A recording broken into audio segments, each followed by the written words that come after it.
at the Kate Daly Show, just a reminder that we don't have to go to war just because BlackRock and Raytheon say so. The show starts now. It's as simple as this. Each mother or father raises his boy or girl, as the case may be, the way that he thinks is best. And I think it's best for you to get a quarter and work for it. You see, when you give something, in this instance, clean the garage, and you get something in return, like a quarter, that's the greatest feeling in the world. You do feel good after working, don't you? Uh-huh. Good and tired. Well, as you get bigger, well, you'll be doing more and more work for more and more return, and that good feeling will get bigger. Do you understand what I mean? I'm not going to get 75 cents. And I have to work for the 25. Right. All clear to you? Yeah. The more you get, the tireder you get.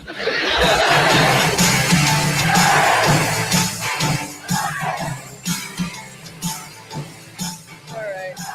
We'll get to Mel in just a second. I got Mel Mattison on today. Woohoo! It's going to be a fun one.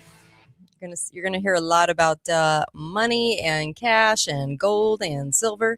I got a lot of clips to play. That was a good old Andy Griffith clip for you. I love the good old Andy Griffith clips. So about money, working for a quarter. And you guys remember the good old days, right? So happy to be here. I've got Mel here on tap. I'll add him to the stage in just a second here. And I've got a lot of clips today too. And after Mel, I will discuss a thought on Erica Kirk and also John Kiriakou, who was a CIA asset who's been on my show. He had a very, very interesting take on Epstein, and I'm going to poke a lot of holes through it. So I'll play that for you. And of course, a little bit of the Epstein, whatever. Anyway, the Epstein interviews that have been suddenly weird timing leaked, which is kind of weird, kind of odd. Anyway, there's just so much to discuss today. And of course, I'll take your calls. And I'm super, super happy to have Mel on the stage. Mel is with me. Hello, how are you? Hello, Kate. How are you doing? How are you? I'm good. I'm good. I'm glad to have you back. I'm great to be back. And sorry if there's any technical difficulties at the beginning there. Oh, no, you're fine. You know what? We roll with it because it happens on the daily. So I'm glad to do it. Anyway, I'm glad to have you back. You actually, people can follow you on X, and I hope they do. I also want to make sure people realize that there is a great book called Quoz that you did, Quoz, and you can actually grab that book. Is Amazon the best place? Yeah, Amazon, wherever books are sold. It's distributed by Simon & Schuster, so people should be able to find it anywhere. Awesome. Well, okay. So gold and silver, what happened since Friday? We've got all kinds of stuff going on. I cannot wait to get your take. Let me just tell you something about Mel. Mel's been doing this show for a long time. And every time he says something, it comes to fruition. It happens. So I don't want to jinx this, but your record is pretty stellar on predicting what's going to happen. And I just want everyone to kind of sit and simmer in the gold and silver prices because you nailed it and you said they were going to go through the roof. So I have to give you props on this because not a lot of people are able to kind of see through the murk and give the analysis that you give. So I really appreciate you on that. So just got to give you some props. Yeah, well, no, I appreciate it. And I do think there's a lot of people out there who have talked about gold. Yeah. You know, and the thing about a lot of these people is they tend to coincide that with at the same time the market is going to collapse, like the stock market. Yeah, for sure. And I am one of the few people who has been saying gold and silver are going to go up, but also the stock market. Mm-hmm. And obviously the stock market is down a little bit today, but I mean, we literally hit new highs this week. So, you know, I'm one of the few people that's like gold's going to 10,000, but so is the S&P 500. And so there's not a lot of people who have a way to reconcile why the stock market is going to keep going up, but also gold is going to keep going up. And so that is something that's a little bit unique to me. And that has actually been the right call because there's tons of people who are out there saying sky is falling, bonds are going to collapse, stock market's going to collapse, and gold's going to go through the moon. but there's not a lot of people who have been saying gold's going to go up a lot. Stock market's going to go up too, just not as much as gold. Interesting. Okay. All right. Of course, he'll take some callers, I'm sure. And the phone number to call in live to the show. The show's so different because I could just be a podcast, but no, I've made life a lot harder on myself to be a live show so that you can call in and you can text in a message, which is new to this show. So, of course, you can also watch on YouTube, X, and Rumble. But the Kate Daly Show, you can also go to katedalyradio.com and catch all the There's over like 8,000 hours of podcast that you can get there. But the phone number is 435-680-2503. And I encourage you to do that because here, I'll add it to the bottom of the screen just to make sure that you guys know the number. And so kind of tell us what you're thinking now. Tell us what gold and silver are at right now and what we're kind of more details. Yeah. I mean, so you mentioned, my X account and I was on there yesterday telling people to buy gold. And it was the first time I was telling people to buy gold since September. So okay. I love gold. I love silver. I think I would be shocked if gold's not $15,000 an ounce by 2030. I think we're in a long-term bull market. And a lot of people, they're not used to this. They've never seen it, but you got to go back to 1971 when we were taken off the gold standard by Nixon. Okay. And within 10 years, at the time we were on the gold standard, gold was roughly $35 an ounce. 10 years later, it was $800 an ounce. Wow. That's a 25x return. Whoa. So if you said gold when this bull market started was around 2000 and it's going to go up 25 times from there, you're at 50,000. Now, I'm not saying we're going to do what happened between 1979 and 1981, which was a 25 times. But I think a lot of people, their mindset, they don't get it. They don't understand. They don't understand what gold can do in a long-term bull market. And the first time I came on your show, I think gold was around 2000. And I told you, I said, it's going to 5,000. It's going to, I mean, people can go back to the shows. This is a phase shift. This is gold re-entering the monetary order. Gold was the monetary system for thousands of years. There was this brief aberration from 1971 until about 2 or 3 years ago. Where the basis of the monetary order was the United States Treasury bond. That order is over. And whether it's Brazil, whether it's China and Poland just announced, they're expanding their gold reserves by hundreds of metric tons of gold. These are central banks that used to own and buy United States treasuries. They're buying gold. That's not going to change. And what we saw in the gold market on Friday and Monday was we saw gold go parabolic. And this had a lot to do with the paper market and the futures market. So people that don't trade gold like I do, I trade futures. The gold futures contract expired on Friday. What does that mean? It expired on Friday. On Monday and Tuesday, there were a lot of people that were short gold. And they had to buy gold last week. They had to. They had no choice. Doesn't matter what cost it was, because if they did not close their short positions, they needed to deliver physical gold as of the close of business on Friday. So everybody was buying gold on Monday and Tuesday last week. And that's why it spiked like, $500 an ounce on Monday and Tuesday. All those people closed those short positions. And then there was nobody left to buy because nobody wants to buy a futures contract that's going to close on Friday. They started buying the April futures contract. So there were no buyers for the February futures contract. The contract collapsed. Once you came into yesterday, people needed to reopen their purchases. And that's why you're seeing gold doing today. Like on the overnight yesterday, gold was as low as something around 4,400. Now it's close to 5,000. It's up almost $600 in like 30 hours.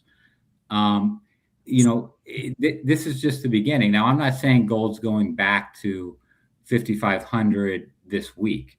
Mm-hmm. What I am saying is that this is a long-term, multi-year trajectory, and that a lot of people might look at the fall on Friday and say that's the end. It's over. Mm-hmm. And I'm saying no. This is just natural part of the process, and we're still in a multi-year, long-term bull market that will get gold to $10,000-$15,000 an ounce within the next 5 to 7 years. Wow. Okay. So here's a comment on the texting line 435-680-2503. Does he agree that CME raised margins triggered a sell-off? Yeah, they raise margins as well, and that's the paper market. Everybody knows about the paper market. There has been a concerted effort by central bankers to keep the price of gold low, because it's a competitor to the United States Treasury and to the U.S. dollar. And so everybody has wanted to keep the gold price like low. And not only that, but once in 1971, when we left the gold standard, you had central banks actually selling gold. The Bank of England used to be one of the largest holders of gold. Gordon Brown was the chair of the Bank of England, under which auspices they sold a lot of gold. Or no, excuse me, he was the exchequer, the finance secretary in Britain, who later became the prime minister. He sold almost all Britain's gold at $300 an ounce. I mean, it was like one of the dumbest moves you've ever heard of.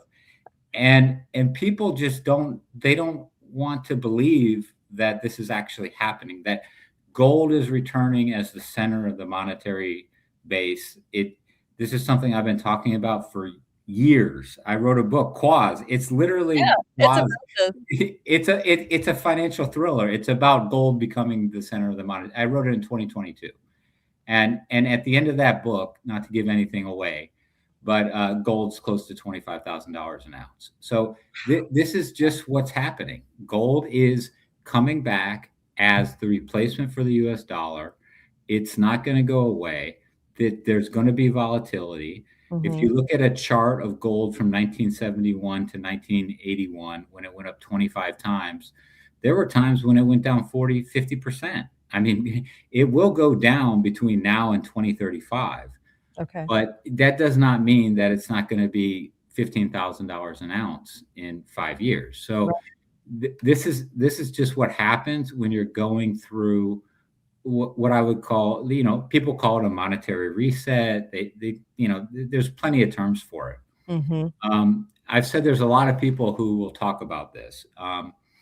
I think the one thing that I think differentiates me a lot is a lot of people then say, well, this must coincide, Mel, with a collapse of the financial system, and I just don't see that happening. I think the reason gold is going up is because people understand they can't let the financial system collapse. And the way you don't let the financial system collapse is you continue to print money and debase the dollar. And so in nominal terms, the stock market will go up and it will look good on paper. Oh, we're at new highs. Right. But when you compare it to the price of gold, it's going to go down. Wow. So we have a deep state that wants to control everything, right, in digital money. So what are their moves? What are they doing to make sure that this doesn't happen? Like you said. Well, I think this ties in a little bit. I think we have to get into Kevin Warsh. Okay. Who's been nominated by Trump as the new chairman of the Federal Reserve. Yeah.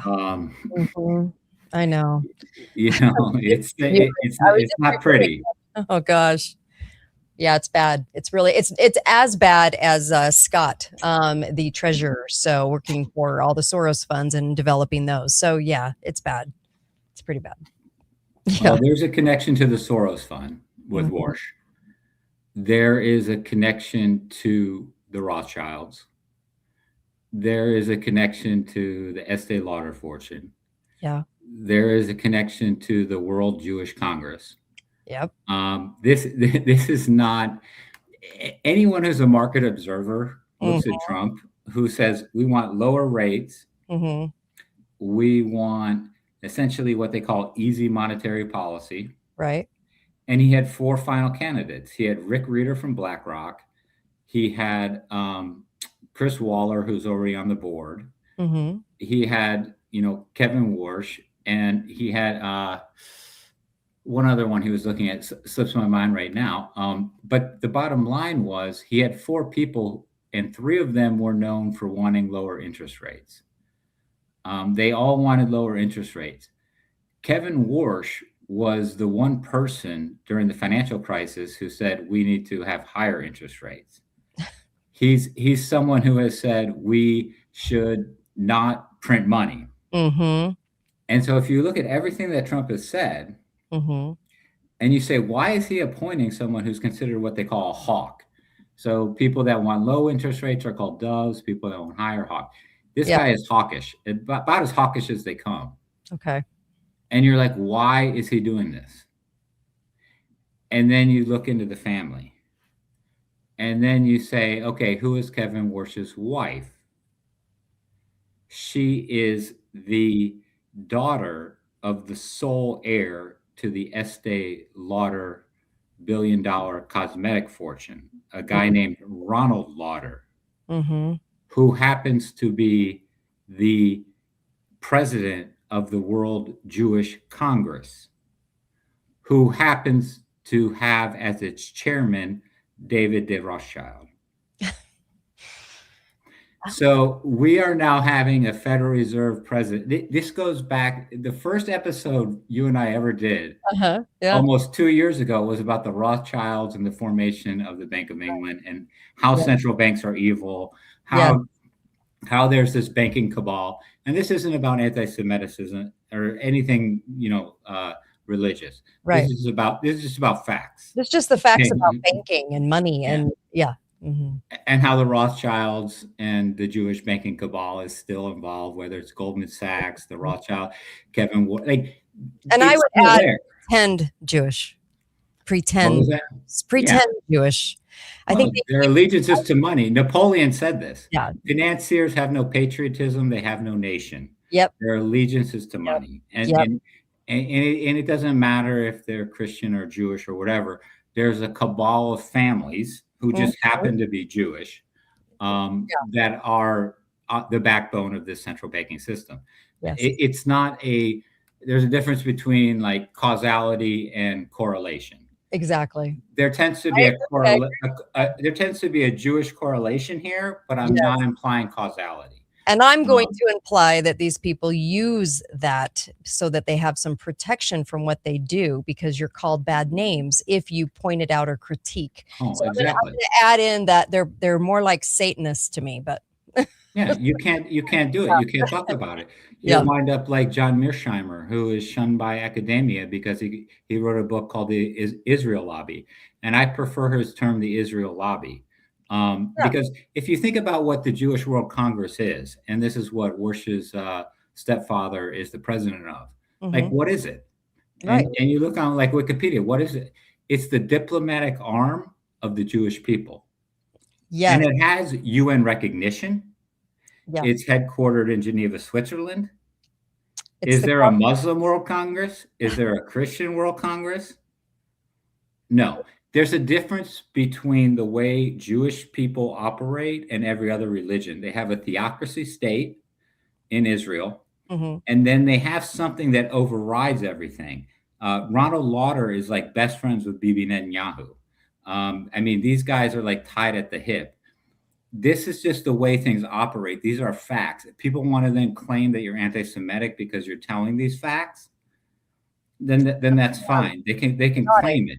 Yeah. But Fox News sure as heck won't say this. Oh, I know. CNN won't say it because you're not allowed to say this. And this is what's so valuable about programs like yours, Kate, is this information is kept from people. Yep. 100%. You could watch 24 hours of news about Kevin Warsh, and you could never hear what you just heard, Mel. What I just told you. And I think this is pretty important. I think this is pretty important information.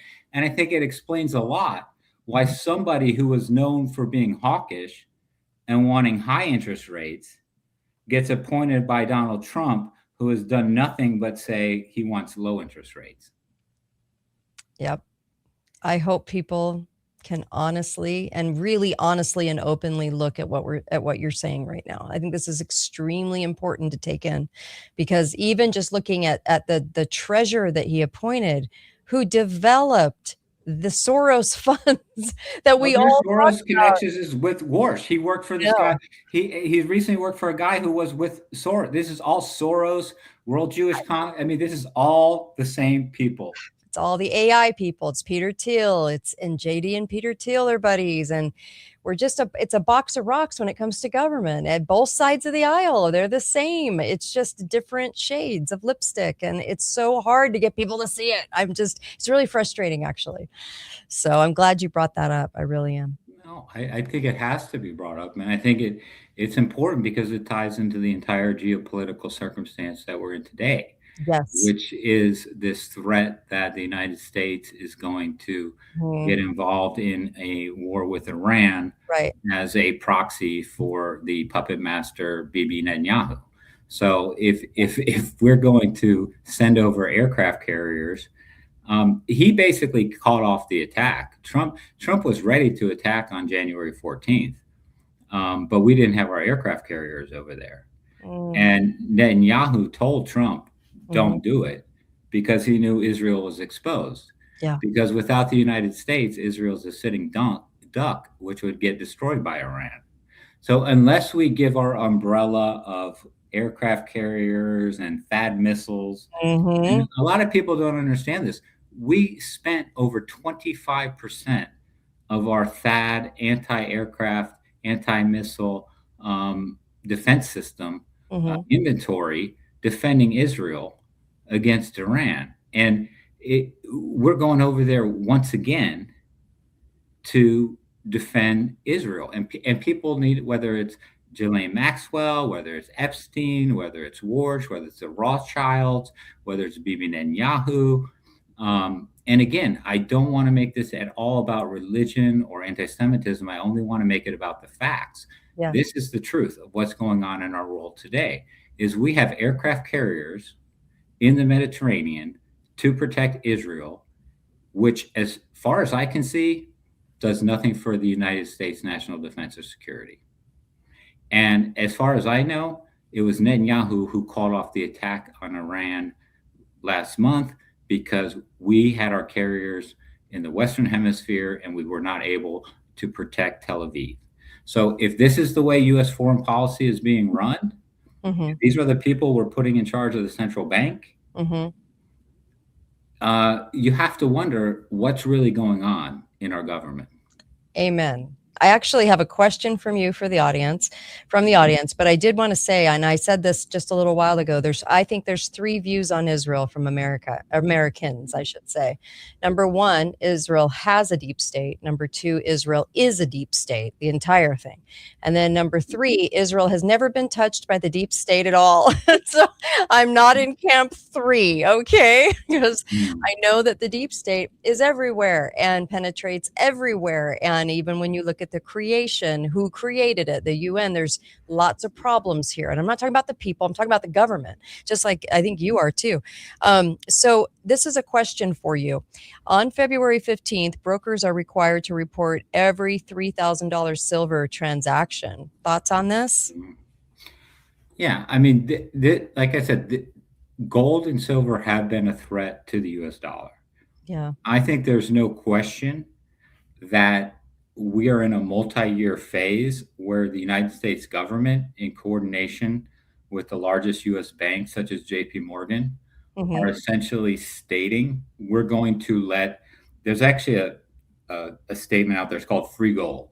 Okay. So there's a belief that gold has been basically under wraps, that gold and silver is part of this. And I tend to focus on gold. So with all respect to the silver lovers out there, and I'm a huge silver lover. I've been I have silver all over my house. I have like 10-ounce coins laying around.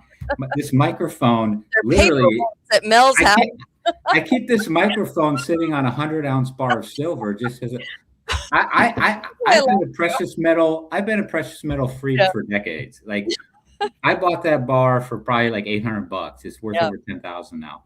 right. I look, I'm a precious metals guy. I love silver, Mm-hmm. but gold is the monetary metal. Now, this is actually discussed a little bit in Quaz, which is, the original bimetallic. This is a bimetallic standard debate. Originally, the United States was bimetallic. We had a 15-to-1 ratio between gold and silver. It was later changed to 16-to-1. Mm-hmm.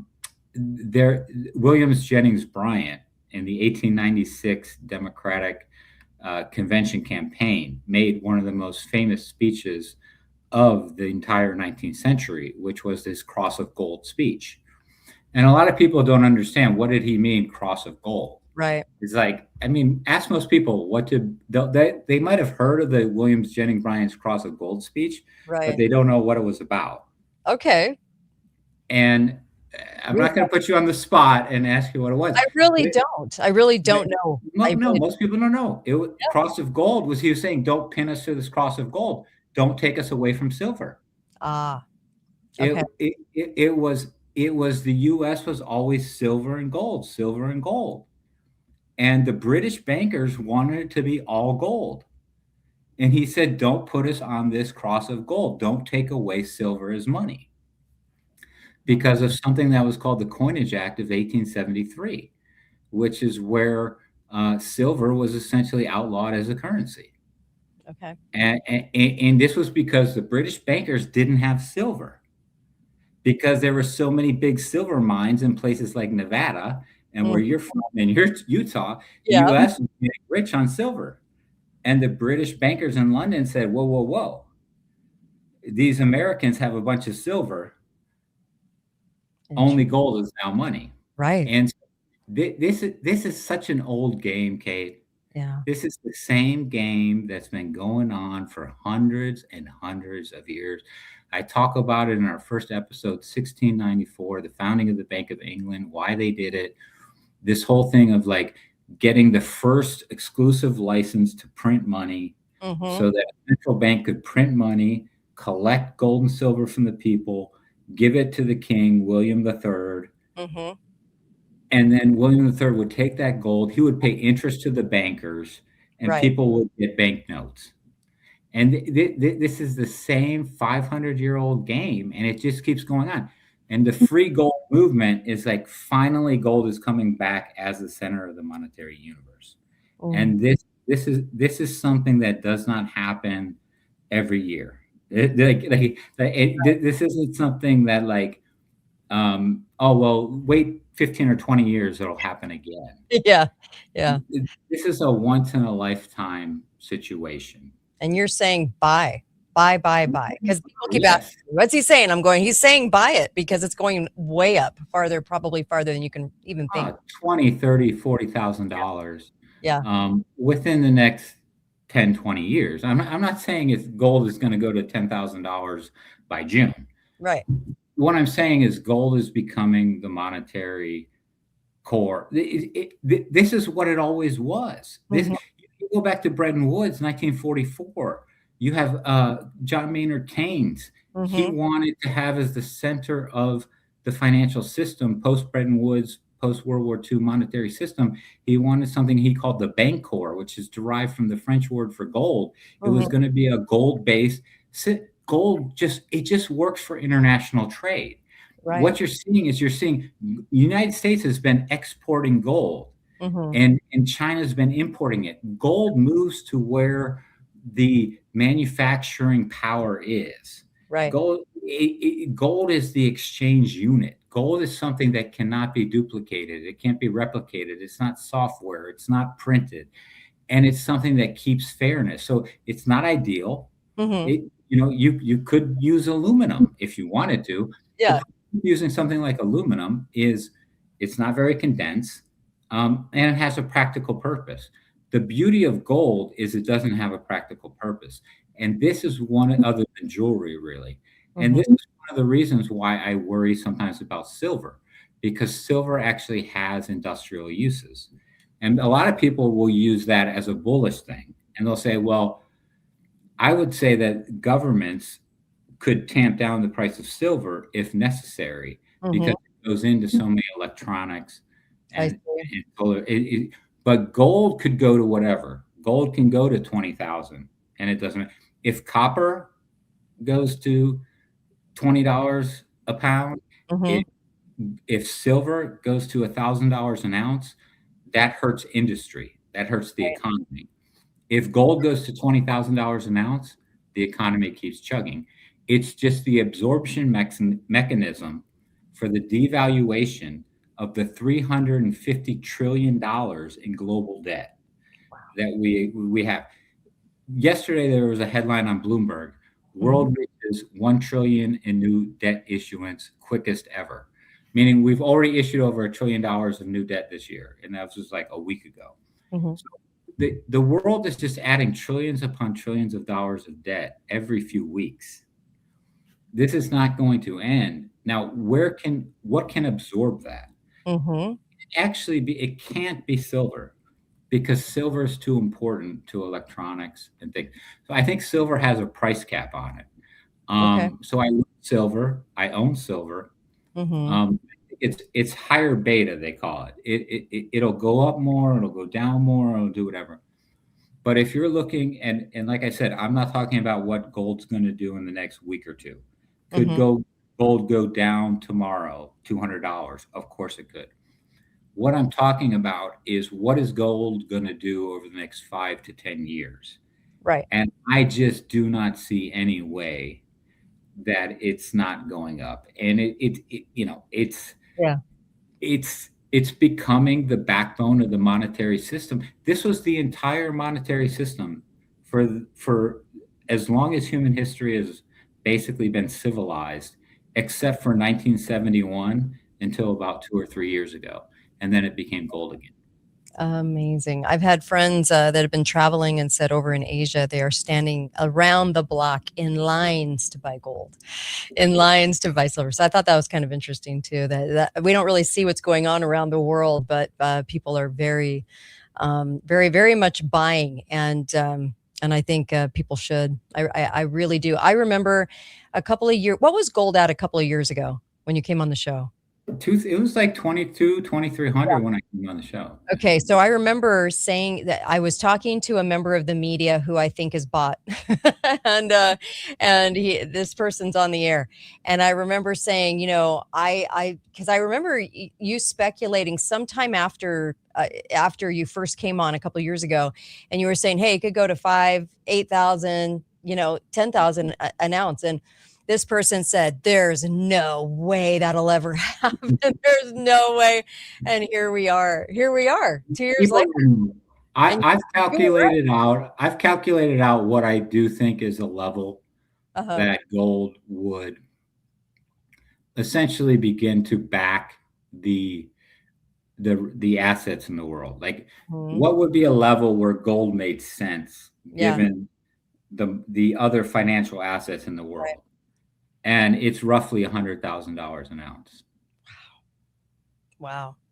So, and just to tell people who think this can't happen, it was only a few years ago when Bitcoin was $5,000 a coin, and it went to $125,000 a coin. Amen, brother. So for people who say gold can't go from 5,000 to 100,000, if Bitcoin did, okay. Now, am I saying gold is going to $100,000 an ounce?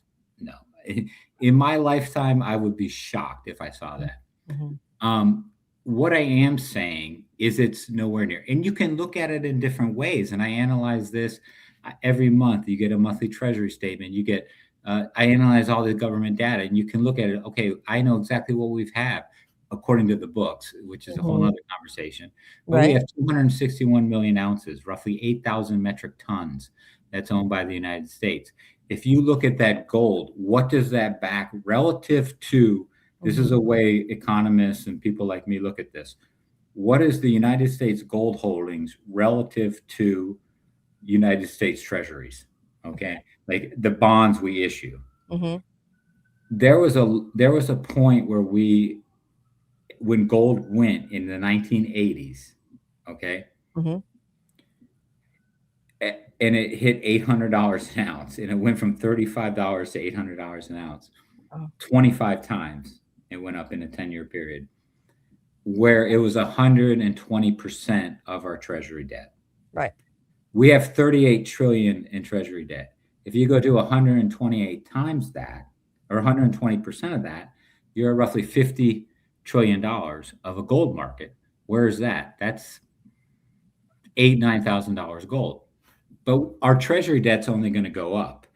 So if you think that gold could get back to something like that level, so in other words, the debt's going up faster. Yeah, looking at relative situations, gold relative to debt, all this, we're still not anywhere near where we have been in the past. If you look at gold inflation adjusted, where it was on those highs, we're not really that much higher than those highs. So in other words, there's a lot of belief when people look at the gold move is to say this is a bubble. This was burst on Friday. It's over. These people were suckers for buying gold at 4,500, 5,500, and they're going to get killed, and it's all done.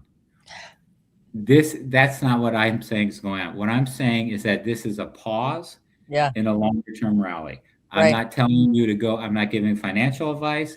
I'm not saying go out and buy gold today, although I did buy a lot of gold yesterday. What I'm saying is that I don't think that this thing is over by a long shot. Amen. I'm actually excited to hear you say this. I think you're always nailing it on this show way ahead of time. And so I'm glad that you're saying that, because a lot of people are hearing those messages. And, we also have a system coming in, and we know that they want to bring in this system so that nothing is off the books. Everything is going to be digitalized, right? There's no capacity for cash. There's no capacity for anything but making sure that every single transaction you make. So I wanted your thoughts on that, because if that's what you want to bring in, this is stopping that. This is so what will they do? Kind of like it goes back to the question of, now you have to report whether you have $3,000 worth of silver starting February 15th. What do you suspect some of the moves might be with gold and silver? Or can you at this point? I don't know. I'm just asking for speculation.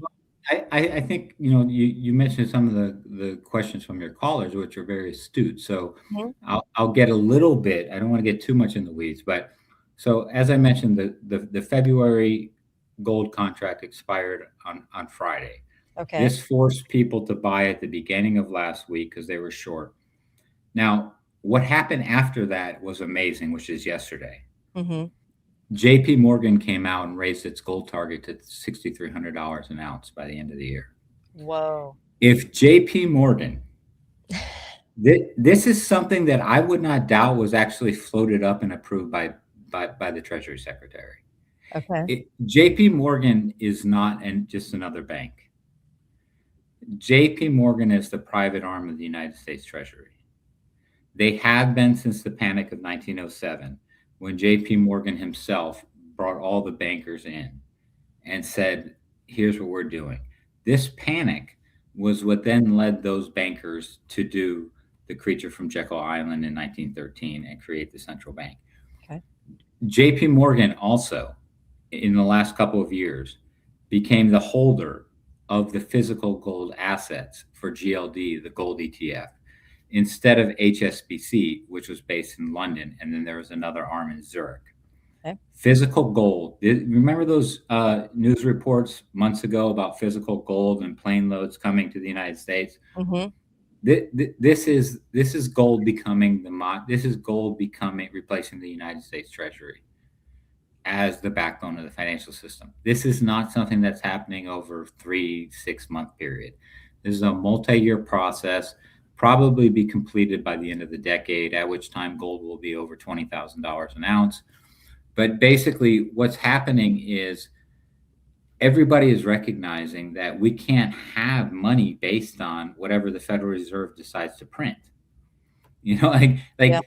Saudi Arabia is no longer going to accept U.S. Treasury bonds for oil that the Federal Reserve can then, print 3, 5, $10 trillion and turn those treasury bonds into toilet paper. Right. So nobody's going to accept this anymore. They're all doing gold. Saudi's doing gold. China's doing gold. Brazil is doing gold. India is doing gold. Russia's doing gold. Everybody's now understanding we can't use treasuries as the trading cards for commodities. Commodities are now being traded for gold, not for United States Treasury bonds. So this gold needs to expand. The oil market is still 4 to 5 times the size of the gold market. Gold needs to expand massively. And so this is like people are going to look back on this moment the same way that we look back at Bitcoin in 2013. Yeah. When it was $600 a coin. And they're going to say, oh my God, I could have bought Bitcoin for $1,000 a coin. I remember seeing it for $1,000 a coin. And I thought that was ridiculous. And then it goes to $120,000 a coin. People are going to look back and say, oh my God, I could have bought gold for $5,000 an ounce. And now it's $25,000 an ounce. Yeah, you're right. But it's not going to happen overnight. And it's not going to be nice and easy. It never does. It never does. It's always the long game. Gold went down 80 or Bitcoin went up and down like 70, 80. Remember, Bitcoin was $65,000 in 2021, and then it was $16,000 in 2022. The volatility is increasing. So this is risk and reward. The volatility is increasing in gold because the potential reward is increasing in gold. Amazing. I love this. So do you put it in a coffee can in the backyard? What do you do? Yeah. I'm hoping that people are taking you seriously on this, because I feel the same way. I remember when Bitcoin came out, we were doing shows on it, and I thought it was ridiculous. I really did, and did not listen, did not think that it would do what it's done. And so I think definitely, my gosh, you've been right this whole time. So, I mean, pay attention to what Mel's saying. And I'll tell you, Bitcoin is actually getting interesting to me for the first time in a long time at this level. I'm not telling people to buy it. I'm not saying we're at the bottom of it, but we're now at 74,000 today. It was 126,000 in October. 74,000 is about where it was in April. And people might say, Mel, see, this is where I'm different than a lot of the gold guys are. They have one story. Yeah.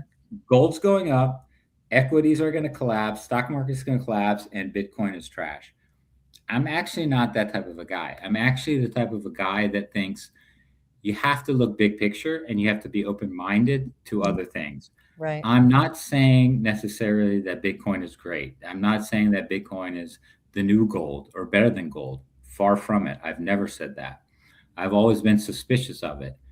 But I do feel like it provides a control mechanism for the powers that be. I do feel that it has certain characteristics that are monetary in nature. It has a scarcity. There can only be 21 million Bitcoin. And you have BlackRock behind it. And so I'm a finance guy. I'm looking for a profit. And what I'm saying is, do I think there's potential for Bitcoin to have a resurrection, even though it's been in this massive bear market going from over 120,000 to today, where it was under $75,000 a coin, which is still incredible compared to where it was 5 or 6 years ago. Yeah. So what I think is that, what's happening is we have over $330 trillion in sovereign debt, whether you're talking about Japan, Europe, United States, Great Britain. There's going to be a massive money printing going on. And as fiat currency swarms the system, there are going to be people who want to look for places as stores of value. The number one preeminent one that has existed for thousands of years is gold. It will never be replaced. Silver, important. But you also have Bitcoin, which is being touted by different people like crypto czar David Sachs. The Trump family's connected to it. So could you begin to see some sort of a resurgence in price there, certainly. So I always think the core of anybody's portfolio should be gold. I think gold is money, as J.P. Morgan himself said in his 1913 testimony to the United States Congress. He said gold is money, nothing else. And I think silver is, very great, but I do think if it gets too expensive, governments will clamp down on it because it has such an important industrial use. So I think there's a cap on silver that I don't think exists on gold. Okay. And you've got Bitcoin. I mean, you've got this whole thing. And the other thing I would add for people that do follow markets is it's pretty incredible what's been happening in different emerging markets, where they're talking about Brazil, India, basically places where assets are not denominated in United States dollars. Just keep going crazy. So the S&P 500 was up 15% last year. The Brazilian stock market ETF, EWZ, was up over 50%. So if you're putting your money in gold, this is what I do: gold, silver, some Bitcoin, emerging markets, Brazil, India, and then, yes, some United States. But am I putting a bunch of money into Apple? I mean, these things are dead. I mean, honestly, like this is where money goes to die, is into the NASDAQ these days. The NASDAQ is at the same level it was in September. But if you look at something like emerging market ETF or gold, they're up like 50%.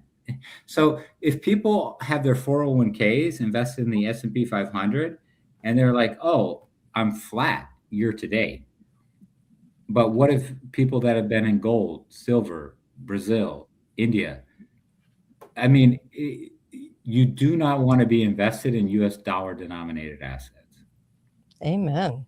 So you always look at Japan and you try to see what they're doing. What is Japan doing right now? What are they up to right now? That you always notice what Japan market is. Japan's our partner in crime. You got to keep an eye on Japan. I mean, and I will tell you this because I mentioned software. So, I mean, software companies have been collapsing. You might not follow these names, but there are names like Salesforce and Adobe that are now below where they were at the April lows, the tariff lows. So I think we might actually be ready for a bounce in some of these software names. So people listen to me and they're like, Mel saying, don't own software. In a short-term technical perspective, I actually think some of these names are getting overdone to the downside. But what I am saying is that longer-term horizon, this is the narrative. Okay. This is a reverse of the Einstein corollary. Einstein had E equals mc squared. Yeah. Energy equals mass times the speed of light squared. I'm saying that software equals basically commodities times the speed of light squared. So commodities, with copper, with aluminum, with whatever, you can now build data centers. You combine that with the speed of light, you can create software. This is Claude Code. This is Anthropic. I see. This is why these software companies are collapsing. This is why Salesforce is down 60, 70% from the highs, because they're just a software app. Software is becoming a commodity. Commodities are becoming software, because if you can take commodities, copper, aluminum, create your GPU chips, put them into a data center, feed in the energy, have someone type up, create me a customer relationship management software application, and the AI creates it in 22 seconds. What value is there to these all the moats of these software companies are dissolving. So when people look, why is Adobe Photoshop? I can go into Nana Banana on Google Gemini and I can say, create a picture of me and Kate in the middle of Puerto Rico, dancing salsa. It'll do it in like 5 seconds. So it's like the CDs. It's like the CD of the music world. You have it on your phone, you're streaming it. It's being replaced. And these are the biggest companies in the US stock market. So what's happening is equities around the world are going up because they're based in Brazil. They're companies like Vale, which create iron and steel, and they're companies in other places that create hardware. Mm-hmm. And what's happening in the United States is we have a bunch of software companies. And software, the nominal value of software is basically going to zero Right. because AI can recreate it. So if you believe everything that Elon Musk says, there's going to be data centers in space, and we're going to, if you believe this is the world we're heading into, then Mm-hmm. why do you want to buy a US software company? You Yeah. don't. You And know. everybody is selling them. And that's why the NASDAQ, as we were talking today, I mean, that was why I was a little late today, because this day was a huge day. The NASDAQ at one point today was down over 500 points, which is a huge drop. This is software companies are now basically, Salesforce is below where it was at the April, Liberation Tariff Day lows. I mean, these software companies are collapsing because AI. Why would a company want to pay Salesforce $10 million when they can have people vibe code with Anthropic to do all their stuff? And people are realizing, and then there are jobs being lost. And so we are heading into a brave new world of AI, and collapse of the dollar is the monetary system. And so when people look at their stock portfolios and they're like, oh my gosh, we were up 2% yesterday, now we're down 2% today, what's going on? Investors are struggling to process this. They're struggling to understand, what should I value a company like Salesforce? And is it going to go to zero like Mm-hmm. .com? Yeah. Or is it going to somehow resurrect itself? And nobody knows. And when nobody knows, the default is shoot first, ask questions later, and people are selling. What did you think about all of the speculation that was sent out on social media, as far as some of those that are always hitting NBC and ABC, saying that Starlink, that they're about to go public, and that they're going to kick the market of AT&T and all those guys that work for the government aside? What is your take on? Because my take on Elon. I think he's just a bought and sold puppet, but for what he's doing. But what's your take on like Starlink and where all this is headed? Yeah, I mean, look, Elon. Elon is somebody that I think maybe me and you have a little different opinion on. Okay. I do think you've made some great points, which is how do these people essentially come from nowhere and get to where they are, and I do think that Elon has a little bit of a visionary perspective. Mm-hmm. And the only reason I say that is because if you're saying he's propped up by the CIA, well, the CIA props up a lot of people and they don't turn into Elon Musk. Right. So even if he is being propped up by the CIA, what he's been able to achieve is pretty incredible. Mm-hmm. So I do think he has something but I do think that everything he's doing is completely transparently bailing out his horrible purchase of Twitter. I mean, he paid $44 billion for Twitter. Then the stock market collapsed in 2022. Yeah. He had all of these investors. So what did he do? He merged Twitter into XAI. Now he's merging XAI into SpaceLink or SpaceX. Mm-hmm. And so now he's making his Twitter investors whole. He's Morgan Stanley, all these people that backed his purchase of Twitter, Mm-hmm. which was disastrous, are now made whole. I see. Because the Twitter shareholders got shares in XAI, and now the shares in XAI holders are going to get shares in SpaceX. So, and now everybody's happy. He made everybody happy. Basically, he's like a guy who goes onto a corner and borrows a bunch of money. Mm-hmm. And then the guy says, hey, give me my money back. And he's like, I'll get it. And then finally they hold him to the choke in the thing in the alley. And he's like, okay, I'll merge SpaceX and XAI. You'll get your money back. So everybody's getting their money back now. Mm-hmm. Mm-hmm. That's how they do it. I mean, this is not like anything more sophisticated than some Brooklyn street racket. Whether you're looking at the Rothschilds, Musk, the Epsteins, the central bankers, Kevin Warsh, I mean, this is the way the world works. Donald Trump, Greenland. By the way, Donald Trump's whole Greenland idea, you know who it comes from? Yes. Kevin Warsh's father-in-law. Yeah. Yeah, they're really, this whole thing is super tied together. I mean, I think it's Oh, for introducing us, well, not introduce it because it's been on the books since the 40s, but making us into a region without us realizing it, giving us totally different distractions as to why we're doing it. But yes, this has been on the books for a long time, and it involves the new Fed guy. Wow. yeah. I mean, Crazy. so Ronald Lauder, Warsh's stepfather, Mhm. you can look at it on the internet anywhere. He's the one who told Trump we should get Greenland. I mean, this is not, Mhm. this is a little club. This is Yeah. a Manhattan club. Trump is totally tied in through Kushner to the Jewish hierarchy. This And is really, the new got building out of Gaza. yeah, no, this No, I know. Bibi Netanyahu. These guys are all huge supporters. If you look at like Lauder, Warship, I mean, he's not just president of the World Jewish Congress. I mean, he's like in charge of every major Jewish organization across the globe. Mhm. He's like tight friends with Bibi. I Yeah. mean, this is a very tight group of people. Mhm. And Ronald Lauder was born in 44. He's roughly around the age of Trump. This is a group of like 75 to 85-year-old men that know each other for decades, perhaps even longer than you and I have been alive, that know each other's secrets, Mhm. that are basically built empires Mhm. around these relationships, Mhm. and they continue to leverage these relationships. This is what it is. It's not like some meritocracy where we're Right. looking at who's going to be the best person to lead the Federal Reserve and we're going to put him in charge.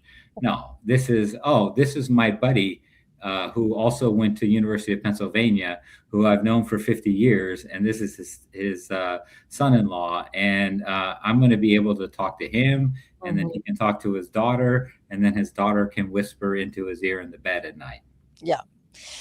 And I don't think the deep state ever takes a break. And I think that they have stripped the presidency over the last 100 years of any real power. I think a lot of it looks like it's being done by the presidency, but it's not. And they pull the strings and they own the presidency no matter what side is in. I wish more people, you might not agree with that. I'm not saying you're agreeing with me, but I'm just saying I wish more people would see both sides as one. It's really tough right now because of the fact that Trump's in, that it's really difficult to get people to understand that both sides are owned by the same. They're both the feathers of the same bird, and that's the hardest concept people have right now, too. And I would add one last thing, and Sure. this is actually in defense of Trump, Uh-huh. because I voted for Trump, Sure. is Trump is an ultimate pragmatist. Mhm. And what Trump recognizes Mhm. is he would never be sitting where he is if he didn't play games with these people. Mhm. So if Trump was a man of principle that said, these are my principles, Mhm. I will not violate them, Yeah, he would never be sitting in the Oval Office. exactly. And so One in Congress would be sitting there. Trump, and I'm not condemning him. I'm not judging him. I I'm know. just saying he's made the Faustian bargain. Mhm. He has said, this is the way the game is played. Yep. These are the people I need in my back pocket. I Yep. need BB. I need Ghislaine Maxwell. I need these big Jewish donors. I need Yeah.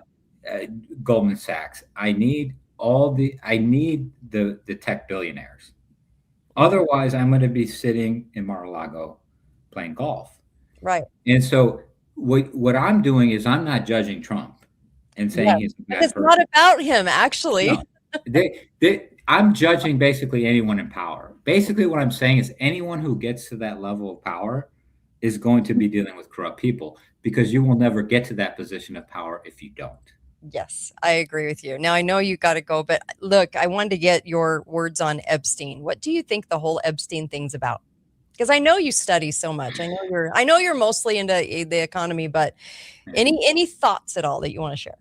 Well, the thing I tell my wife is that that the people that rise to the top of human organizations are psychopaths. Yeah. Yeah. I mean, I think it's that simple. Yeah. I mean, these people are deviant, Kate. I mean, these people are sick. Oh yeah. whether it's Bill Oh, Gates. I don't know any facts. I'm not going to cast aspersions or do anything that could be considered libel. But mhm. I think there is a tendency, whether it's in corporate organizations, Mhm. political organizations, for people that are more or less psychopathic Okay. to rise to the top level. That's why I'm not in the top of an organization. For people that don't know me, I'm someone who worked in finances for a long time. I made money, and now I trade my own money, and I Right. occasionally pontificate on X in different You're places. retired. Come on. Well, I wouldn't necessarily call retired because I do trade pretty diligently, Yeah. but I'm an investor, an author, Yeah. and uh, Yeah. Give her and applause. Go a get it. former fintech executive. That's what it says on my website. Yeah. Author, investor, former fintech executive. That's who I am. I've seen what needs to be done if you Mhm. want to get to those positions. And I wasn't willing to do it, and I didn't see any reason to do it because I was never greedy. I was like, if I can make a few million and do my thing and retire early and trade and live my life and travel with my family and enjoy my life, like that's good enough to me. I don't have any desire to be a billionaire. Yeah. I'm very happy being relatively independently wealthy and trading and doing these things, and that's very sufficient for me. I think these people have a psychological delusion. I think they have a power hungry delusion. I think they have a domination like fetish. I think Mhm. they have all of these things that go on. They're And so Satanists. that and so what happens is Yeah. what you'll find is that these personality traits are very common in the people that rise to the top. And so somebody like an Epstein can very easily be like, hey, come to my island and we can do this and we can do that because these people are all sick. Yeah. They're sick. Yeah. And here's one thing I would say, and this is very different than tribal times. Mhm. And there's a guy who wrote a book about this, and it was basically saying that when we lived in tribal times, because everybody knew each other since they were a child, Mhm. like you could kind of tell because everybody knew, like, oh, that's the guy that he was 10 years old, like to kill cats. Right. Like, Right. and you knew like he's a psychopath. In modern society, like that kid that killed cats when he was 10 reinvents himself when he's 20, reinvents himself. Like nobody knows. And then they get good at concealing their Mhm. psychopathy. Yes. So Yes. many of these people are pathological liars, Mhm. extremely good at concealing their psychopathy. And then they go to the top, and then it's not a surprise that if you give them this outlet, this island where Mhm. Bill Clinton can hang with Mick Jagger and Bill Gates, and they can indulge in all their psychopathic behaviors, Mhm. that they did it. And I honestly think that's what they are. I am an anti-authoritarian type person, a libertarian type person. Mhm. I'm not someone who's a Trumper, or even though I did vote for Trump, I'm just someone who tries to see the world the way it is and then tries to trade it in markets. You're not And in a tribe is what you're saying. You're not in yeah, a yeah, good. I'm not a political animal Yeah. at all, at all. Mm. No.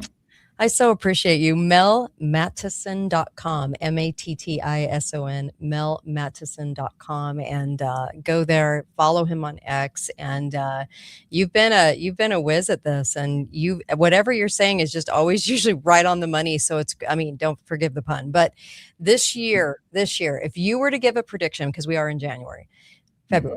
we're in February, but just out of January, what would you say it lands at by Christmas? What would you say gold is at by Christmas time? And it's just a guess, and I'm not going to hold you to it, nor is anybody. Mm, Just a guess, speculation. just a guess, Yeah. probably something in the neighborhood of 6,500.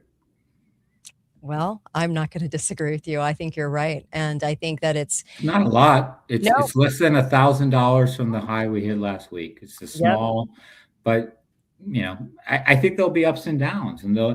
there'll be volatility. I could be way low on that, Yeah. but eh, I'd I say don't think so. 6,500. And then if you said, what about the Christmas after that? Uh-huh. 8,500, Wow. and then that would be the Christmas after that is 27. And so I would say 10,000 by 2028. And I think that's very conservative to Yep. say gold's 10,000 and out. So I'm not a crazy person that's saying it's going to 25,000 next year. Yeah. But could it be 10,000 in 2028? Yeah, I'm comfortable with that. Oh man, that's awesome. That is awesome. All right. I appreciate you. Mel Mattison, thank you. I really appreciate you coming on today. We really needed to hear from you. I Well, needed I to know what the appreciate it. hell was going on. So I'm I missed you, Kate. It's been a long time since we talked. I So know, me too, me too. So thank you. Thank you. I really, really appreciate you. And of course, I will uh, there's some things I want to say. There's some videos I want to say, and he's quite amazing. It's been fun to have him on the show because honestly, what he's saying is right on the money, right on the money. So, I think it's wise to kind of listen to him and say, okay, be in gold and silver through these ups and downs, because I do think it's going to land there. When he said we would be at 5,000, I can't even tell you how many people were like, oh no, never, never, never. Well, there you go. He was right. He was right. All right. So first off, I want to give you this comment. This was from one of the Hollywood tards. Let's see, which one is this? This one is Billie Eilish, that little Satanist. So, did I say that? No, I didn't mean that. I think she is, but you know, that's just my speculation. Here she was at the Grammys. Just wanted to make a comment about this. Here you go. Here's Billie Eilish. No one is illegal on stolen land. And there's a bunch of Hollywood nimrods going, yeah, okay, yeah. Stolen land or fought for land? Do they say that about Europe? Do they say that about any other land? Only the USA. So here it is again. No one is illegal on stolen land. Oh, the way they educate their own audience is amazing. Because what do? They showed all the Nimrods going, yeah, yeah. Okay. So there was that one. Now I want to play you this clip from the Epstein video. Okay. The one that just came out, the Epstein interview that just came out recently. Gee, where's it been? In the freezer for like 6 years? Anyway, okay. So I'm always curious about timing, but I want to give you this comment, and this is Epstein talking. It might just ask a question. Is your money dirty money? No, it's not. That's Epstein. So, in fact, Why is it not dirty money? because I earned it. A heart. But you earned it advising the worst people in the world, right? That do enormous bad things, and just to make more money. I would say everyone said I want the money for my children. Did they know where the money came from? If I think if you told them, if I told them the devil, 100%. the devil Himself. the devil himself said, "I'm going to exchange some dollars Do for you- your child's life." Do you think you're the devil himself? No, but I do have a good mirror. It's a serious question. Sorry. Do you think you're the devil himself? I don't know. Why would you say that? Why would you say might that? just- Okay, so it was a strange comment. Of course, this whole Epstein thing, I just have to say there's something wrong with it on a lot of levels. And I've been thinking this for a while. There's something wrong with it. Do I think these Satanists are in our government? Do I think they abuse and do things that are so heinous that it's hard to comprehend? I do. He seems to be the scapegoat for all of this. And this seems to be a very big distraction from everything else going on. Because if people can like hone in and zero in on, are the papers going to get released? Are they not? Are they not? Are they not? There was over 1 million documents. And this was from his trials from years and years ago. Okay. Almost a decade ago. And we're still not close to seeing any of it. Do you actually think you're going to be told the truth about it? And here's the other thing too. Just the way it's been framed, I don't know. There's something up with it. And I don't know the full answer to that yet. I do know that that there's a very scapegoatish thing happening with this. It's kind of like, if you can get all eyeballs on him and deal with him and see what he was doing, then everyone else was never part of anything. Does that make sense? It's like, look at him, and There's just so much more going on.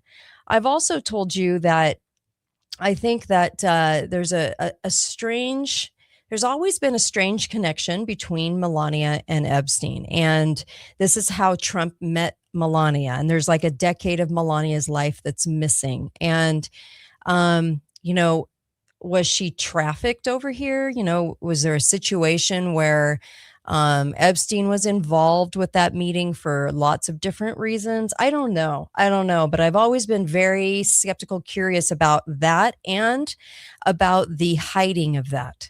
That information doesn't seem to be out there anywhere. No one's ever talking about that. And so, do you want to hide the information? You don't want it out of the bag because of what people will say and you're trying to protect somebody? Sure.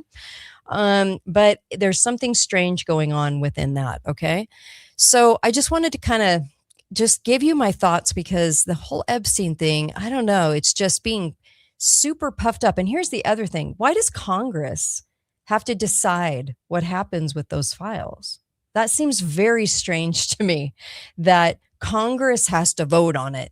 Why don't you just look at the files? Why don't you just deal with the files? They've made it into a red door, blue door kind of thing. And they've made it into this fight over the Epstein files for a reason and a huge distraction. And really and truly, where does it go back to? Because Congress, why would Congress have to vote on whether or not anyone sees that or not? That's bizarre. Okay. Because I don't think that goes back to our Constitution or what this country does. I don't think I think that was made up. I think that's a made up thing. Okay. So now I want to show you a piece from John Kiriakou. Okay. Now I had John on the show, very nice person. Okay. But there's a problem with what he's saying in this. And this is why I want to tell you this, because when I'm talking about disinformation, this is kind of where I'm at on the, he comments on Epstein. Let me play this for you. Okay. I might stop it just to kind of discuss along the way. Here's John Kiriakou, who's supposed to be an ex-CIA agent, but they're never an ex anything. They are a current CIA agent. Okay. So here you go. I think Jeffrey Epstein was a spy. I believe very strongly he was a spy, yes. And who do you think he was working for? The Israelis. I'm confident it was the Israelis. So I'm not going to say the Israelis weren't involved, but why isn't he saying he's our guy? Do you find that a little odd? Oh, it's the Israelis. It's always a way. COVID. Oh, that's China. Oh, oh, that's Russia. Oh, it's never us. I'm like, interesting. Okay. So here's John Kiriakou going on about Epstein. And he says he is he's a Mossad agent. Okay. Well, the Mossad and our CIA are hand in hand members of the same club, do things together like 9/11. Okay. So here we go. Jeffrey Epstein is kind of the stereotypical example that they give you in training for what's called an access agent. This is a different kind of recruit. If you're a foreign intelligence service and you want information, like close-in information from a former president, from the CEO of the biggest company in the world, from a member of the British royal family, you're not going to recruit these guys. You're not going to recruit Bill Clinton or Bill Gates or Prince Andrew. So you do the next best thing. You recruit somebody who has regular access to them. Number one, you wouldn't be recruiting Bill Clinton because Bill Clinton would have already been raised up as an asset. So this statement is very false. It's very weird because that's not how it happens. You don't get into those positions of the people that he was just talking about unless you've been into you've been to the kingdom of bought and sold CIA asset. So, okay, here we go. And that person that you recruit is going to need to make these people feel comfortable and appreciated. And so you give him plenty of money. So he has this house on an island, or he has the whole island. And maybe you bring in young girls, you get them in compromising positions. Have you ever wondered if everyone's gay in these circles? Just throwing that out there, because it's always on the Lolitas. It's always on the young teenage girls, and I don't think that's the problem. I don't think it's about girls, actually. And this is why, did you ever think about the fact that they're showing you these pictures that Andrew is taking and Bill Clinton's taking? Would you ever take a picture with an underage girl knowing it could get out, go somewhere? So they've reframed this as it's all about these teenage young girls, right? It's kind of a weird reframing. What if they're gay? What if Epstein's gay? What if they're all gay? I'm just throwing that out there. Just in case you need to use what's called compromat, compromising pictures. We know now that Jeffrey Epstein's house had hidden video cameras in literally every room, including the bathrooms. Okay, but it was in New Mexico, right? And in New York. So why is he always saying it's an Israeli thing instead of like the Mossad, instead of saying he's ours? Do you see what I mean? He's doing all this work here, the compromat, okay? He's doing all these, I'm going to spy on everybody to get junk on them, but he's doing it here. So how does that make sense that you're going to say he's just a Mossad agent? He's got to be part of our CIA as well, right? There's a lot of these. Epstein's only one of many. Okay. Why? Why would he care what was going on unless it was to use that information against people? Okay, so then you could say, well, Kate, the Mossad is blackmailing Americans. Okay, you could say that, except that all I've ever seen is them arm in arm, the Mossad and the CIA. So I would imagine that they were doing that together. That's what I would say. Okay, so I think that they do he was a Mossad thing, because remember I said there were 3 views on Israel. 1, Israel has a deep state. 2, Israel is a deep state. And 3, Israel has never been touched by the deep state ever. And every single thing that happens in Israel is altruistic. I'm not in the third camp. But it certainly feeds the leftists. Okay. It feeds the leftists that the entire country, people included, are the deep state, right? So all I'm saying is it's like food for them. And I'm trying to separate and go, now, wait a second here. Okay, here we go. Only the Israelis and the Russians use extortion. Oh, we don't?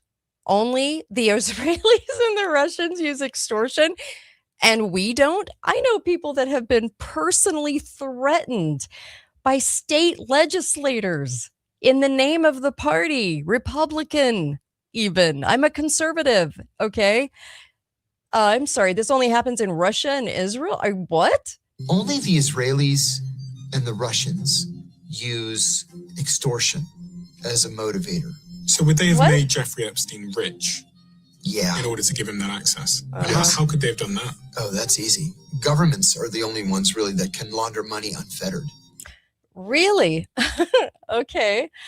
I think that's false, but okay, they can and they do, but it goes a lot of different ways too. Okay. But here, listen to this next part. This is John Kiriakou, who says he's a former CIA agent. He's been on my show. I've interviewed him as a guest, and now he is an ex-CIA agent, which isn't possible. They're all CIA agents. Here we go. And you can also do it through real estate, through fine art, and through horses. Real estate, fine art, and horses. Do you notice how he never says NGOs, non-governmental agencies that are actually governmental agencies, and a lot of money flows through them? Like, I'll give you, for instance, like all the big Hollywood stars have. They're just all philanthropists, and they all have the same kind of charities. I think money is used with them as the puppetry and funneled through those as money laundering. But I think it goes beyond art and horses. I think it goes into, I don't know, ding, ding, ding, drugs, like Afghanistan, the poppy field, okay, the poppy fields, and all of the drug trade that has grown and that the CIA has sanctioned. Those are the 3 easiest ways to launder money. No, they're not the easiest. He would have spoken out at some point, no? No. But it would explain why he got a sweetheart deal in 2006. I mean, this is a guy that's been convicted of child sex crimes. and he gets 6 months of house arrest with an ankle bracelet. We have mandatory minimums in this country. That's a 5-year mandatory minimum first offense. Well, he's part of the club. That's why. I mean, he's part of the club. And I think he's used as, not that he's not guilty, but that he's used as a kind of an ornament of, it's kind of like the P. Diddy of Hollywood. In Hollywood, you have P. Diddy as the, if we take P. Diddy and we say he is the guy in charge of all the sex stuff going on in Hollywood, the pedophile stuff going on in Hollywood, then if we clean that up, we're all good. Everyone now is a saint in Hollywood if you just get rid of P. Diddy. Okay. So he's kind of the P. Diddy, right, of government. So they can just go, oh, it's all him. And I do think he's alive. Yeah. I never bought that that Epstein was dead ever. The guy on the stretcher with nothing over him, they always cover up the dead, but they wanted you to see his face to try to believe that was him. Anyways, no, I don't think he's dead. But I will say that I think that they're using him as the scapegoat for all of this to say, oh, see, everyone else is a saint. It was Epstein. Okay, here we go. Some interesting power, didn't he? Alex Acosta, who was the prosecuting attorney at the time, said that he was ordered by the attorney general to give Epstein the sweetheart deal. Well, who's the only person that can order the attorney general to do something? It's the president. No, it's the deep state. The deep state runs the show, not the president. The presidency has zero power. I'm sorry. I know people, no matter if you're a conservative or the leftiest of lefties, okay? The presidency doesn't have any power. That's why King Dingaling Biden was licking his ice cream all the time. He was never actually doing anything, okay? So I know people want to believe. I know they just want to believe. But it's not true. The deep state's been running the show for a very long time. The JFK assassination was that pivot point where they said, see, we will do this in front of the nation, lie about it, and we will get people to believe an asinine story of the one shooter up in the building, the Lee Harvey Oswald. We'll get people to believe that. See, so don't cross us. And they've been running the show ever since as the kind of the utilization effort of the deep state. So the deep state uses them as the guys that carry stuff out. So all I'm saying is we're just sold such a box of rocks in this country about the presidency and its power. And if the presidency had true power and your vote actually mattered, okay, they'd never tell you to vote. They tell you to vote because it doesn't matter. You think it does, but it doesn't. Okay, here we go. Was it because Epstein was working on Clinton? If you had to bet everything you have on either him being a spy or not a spy, yeah, what would you bet on? He was a spy. I feel very confident in that assessment. Well, duh. I feel like going, it's the Captain Obvious news. Yeah, he was utilized by a lot of people for a lot of reasons. And do they do heinous things? Yes. Okay. In government, yes. This has been going on a long time. Don't you remember the 90s when they tried to bury all the boy prostitute stuff, and they tried to say it wasn't happening, and lawyers started dying and people started dying? All I'm saying is that we are very blind in this country. It's like we don't remember. We don't remember what has gone on and what has been buried in this country. So yes, you have a CIA agent, and I did this with Kevin Shipp too, because Kevin Shipp is supposedly ex-CIA, and no, he's not. He's still CIA. And I did this in the same way with his clip too. I had him on my show as well.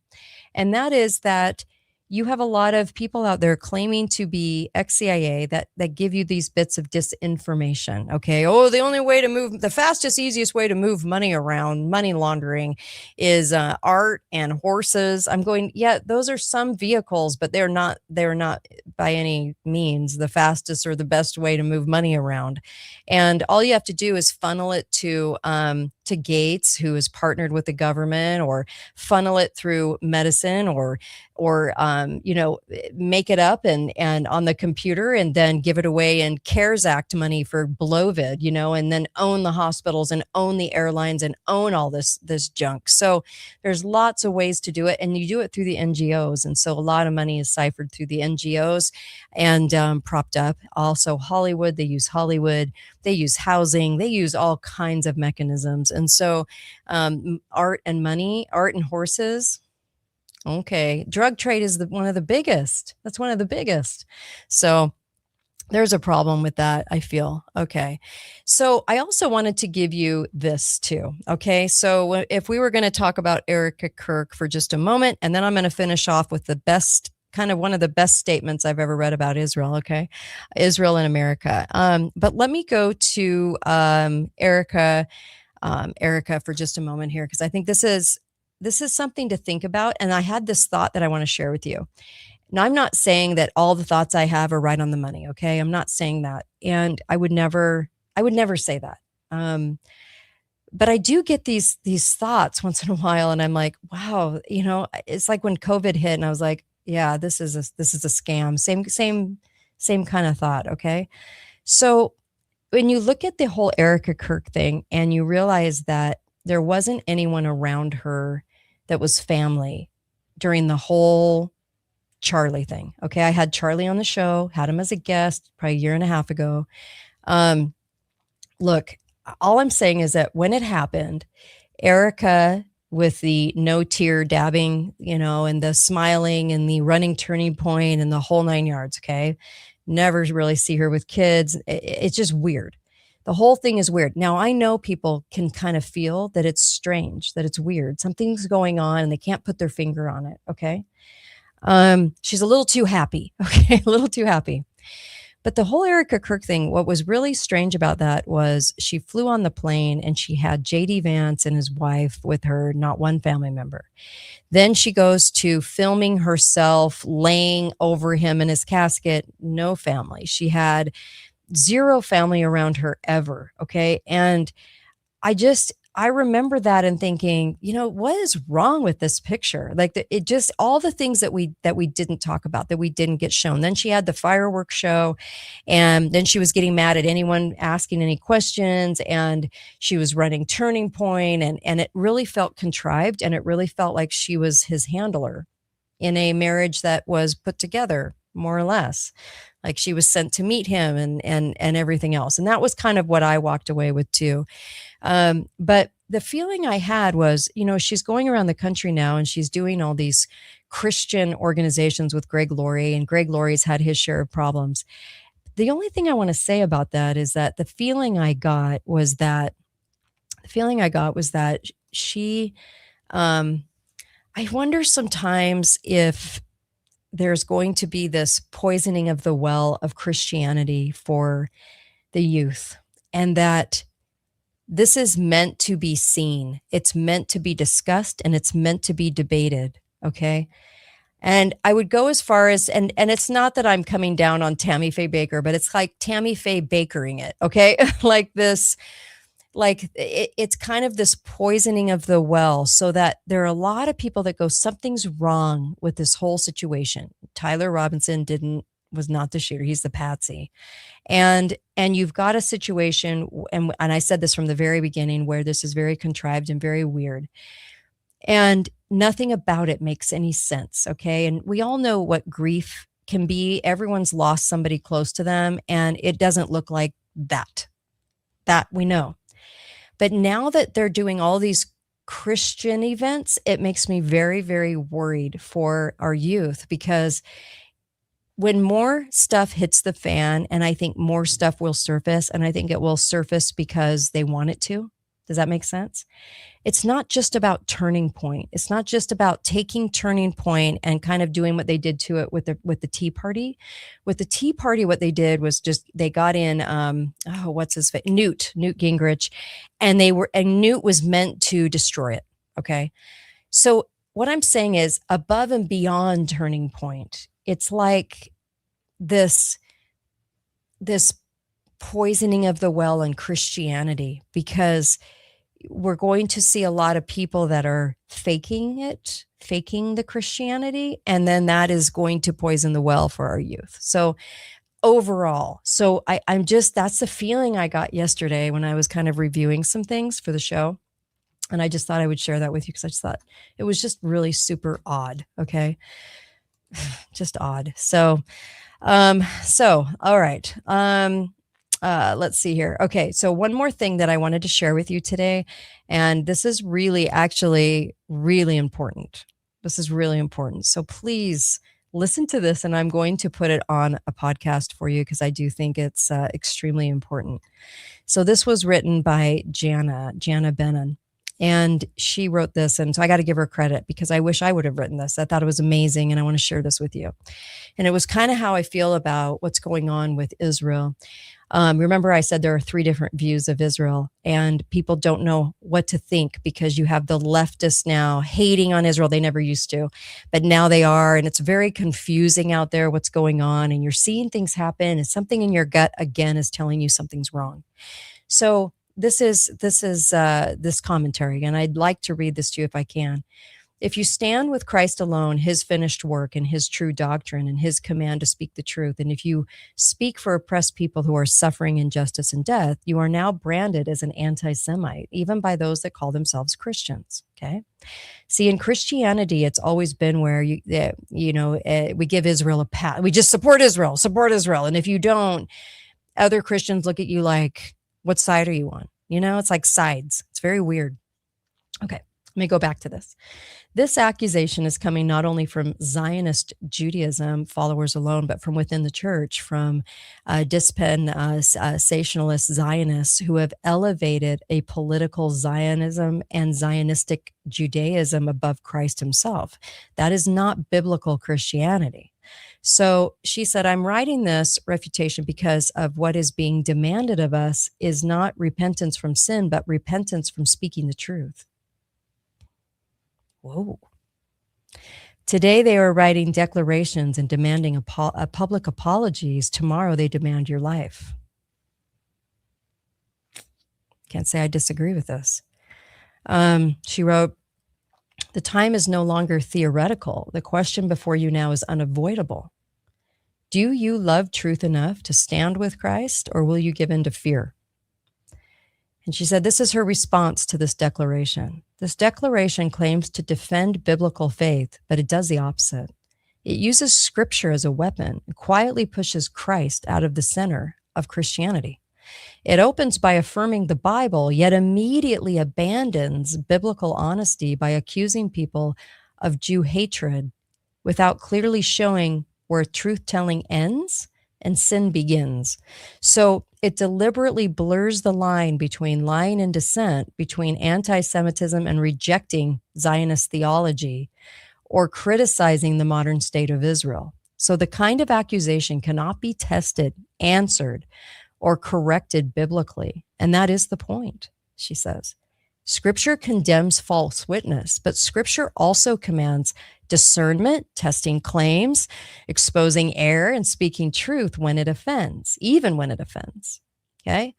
And here's an important statement from her. Labeling criticism itself as evil is not righteousness. It is censorship. Let me say that again. Labeling criticism itself as evil is not righteousness. It is censorship. Those verses quoted from Exodus, Proverbs, Ezekiel are misused. Those passages condemn lies and injustice, not disagreement with political nation of Israel or the Pharisaic theological system. Nowhere does the Bible say Israel as a modern state is exempt from moral judgment, or that Christians must use one moral standard for Israel and another for the rest of the world. See, this is why I said that there's 3 different views of Israel, and the third one is that it's untouched by the deep state. What delusional little cloud do you have to be sitting on to believe that? I mean, come on. Okay, let me go back. So she says, demanding protection from scrutiny while accusing others of double standards is itself injustice. Most seriously, this declaration redefines who belongs to Christ. It claims that attacking the kinsmen of Jesus according to the flesh is incompatible with Christianity, but Jesus himself said his family is not defined by blood, but by obedience to the Father. So the apostles teach the same. A covenant belonging is by the Spirit, not your ethnicity. Okay. So Romans 9 expresses Paul's grief for his Jewish kinsmen, but also clearly states that not all who are descended from Israel belong to Israel. Remember when Christ said, you say you are mine, but your hearts are far from me? That's what that reminds me of. Christ alone is the dividing line, elevating ethnic Jewish identity into a protected spiritual category, reverses the gospel and restores a flesh-based covenant that the new covenant ended. So while claiming to oppose hatred, this declaration uses Jesus as a shield for political Israel, because that's always what I'm talking about. I'm not really talking about the people. I'm talking about the government, the political Israel, okay? And its ethnic agenda, and implies that loyalty to Christ requires submission to a specific narrative about Jews in Israel. It even calls for church discipline, not for clear sin or heresy, but for speech and critique, abusing Matthew 18 and turning discipline into ideological enforcement instead of repentance and restoration. This declaration does not defend Christianity, it redefines it. It replaces Christ crucified and risen as the center of faith and prophecy with an untouchable ethnic collective of Jews and modern state of Israel. Okay? Those with their hearts far from him that say they are his. Okay. It treats disagreement as hatred and conformity to everything Israel does as holiness. Biblical Christianity rejects anti-Semitism completely, but it also rejects the idea that truth must be silenced to avoid offense, or that Christ's authority can be subordinated to any nation, people group, or ideology. This is where I also cut in and say the gathering of Israel is a people, not a geography. A people around the world, the gathering of Israel, okay? So let me go back. Christianity rises or falls on this alone. Jesus Christ is Lord. His gospel is complete. His truth cannot be bound. Any declaration that makes faithfulness to Christ dependent on allegiance to an external narrative has already departed from the faith it claims to protect. Bam. Bam. This is good. This is not the time for silence. What is being imposed on the church must be answered by the church. Talking about Christianity as a whole. Okay? What is being imposed on the church must be answered by the church. Private objections are no longer enough. We must speak together publicly and without fear. And she said, I'm calling on pastors and teachers and theologians and leaders and believers who are not dispensational Zionists. Okay? I think the Zionists are the pretenders. They are not actually Jewish. They pretend to be Jewish to hide behind the anti-Semitic claims, okay? So those who refuse, the dispensational Zionists who refuse to place any nation or ideology at the center of Christianity, to stand together and answer this nonsense with truth. We need our own declaration, okay? One that affirms that Christ is the center of prophecy and redemption, rejects the misuse of Scripture, and defends the gospel without compromise. The early church did this. The reformers did this. Now it's our turn. Christianity belongs to Christ, not to fear, not to money, not to any ideological system. And the time to answer is now. So, Jana, thank you for this eloquently put, wonderful analysis commentary on the problem with how we're viewing it here in the United States and what we're seeing. We're seeing leftists that condemn the entire Jewish people, okay, and the entire state of Israel. The government of the state of Israel was put in place by the UN for a reason. The construction of Israel in the geography of Israel was put there for a reason. Now, I understand the last days. I understand how all this turns out. I've read Revelation by John. I understand what's happening, okay? I'm not dismissing any of that. What I'm saying is that what are we truly looking at here, and what are we giving a pass to, and what are we saying is 100% okay because we're told as Christians to give it all a pass. And I don't think that we should. I think that you need to declare what is truth and what isn't truth. Right? Okay. So stop, I have all these comments on YouTube right now, and there's so many people that are so stuck in the Trump conversation. All they can talk about is Trump. And I'm like, get out of the Trump conversation, okay? You know I'm conservative, but I'm even saying, get out of the Trump conversation. If you're having the conversation be all about Trump, you are of low intelligence at this point.